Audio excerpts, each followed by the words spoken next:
मुझे बहुत हर्ष महसूस हो रहा है कि भारतीय शिक्षण मंडल दिल्ली प्रांत एक बहुत इम्पोर्टेंट सब्जेक्ट पर एक गोष्ठी कर रहा है जिसका टाइटल है सशक्त परिवार समृद्ध भारत।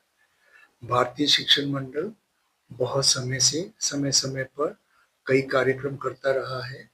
शिक्षण मंडल अपने आप को सिर्फ शिक्षा के पारंपरिक रूप से नहीं जोड़ता, पर शिक्षा के रूप से हम भारत को कहाँ तक आगे ले जा सकते हैं, उसमें बहुत आयामों पर काम करता है। इसमें ये समझा गया है कि परिवार और विश्वविद्यालय, विद्यालय सबको इकट्ठे काम करना पड़ेगा, तभी हम भारत को समृद्ध बना सकते हैं।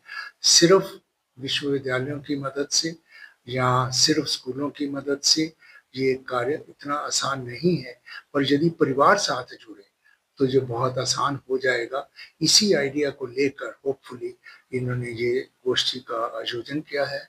मुझे पूरा विश्वास है कि इसके रिजल्ट्स बहुत अच्छे आएंगे और परिवार भारत का एक ऐसा विशेष एक्सपेरिमेंट है जो संयुक्त परिवार खास तौर पर, जिसने सारे विश्व में अब ये सिद्ध कर दिया है कि संयुक्त परिवार इकाई देश की भलाई के लिए सबसे उत्तम इकाई है।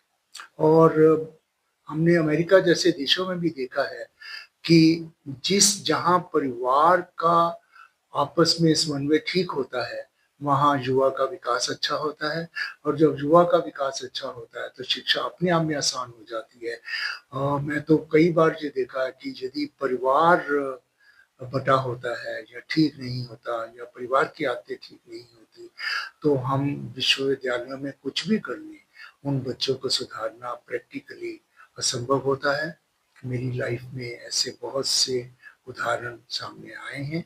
इसलिए मैं ये समझता हूँ कि सिर्फ शिक्षा से हटकर ये जो विषय चुना गया है, जिसमें परिवार को शिक्षा के साथ जोड़कर समृद्धि की तरफ ले जाने का विषय है, इससे हमारे बहुत अच्छे परिणाम आएंगे और हम शायद ये उदाहरण विश्व को दे सके। विश्व में मैंने कई जगह देखा है कि परिवार शिक्षा में डायरेक्टली भी मदद करते हैं, तो उन तरफ हम ले जा सके।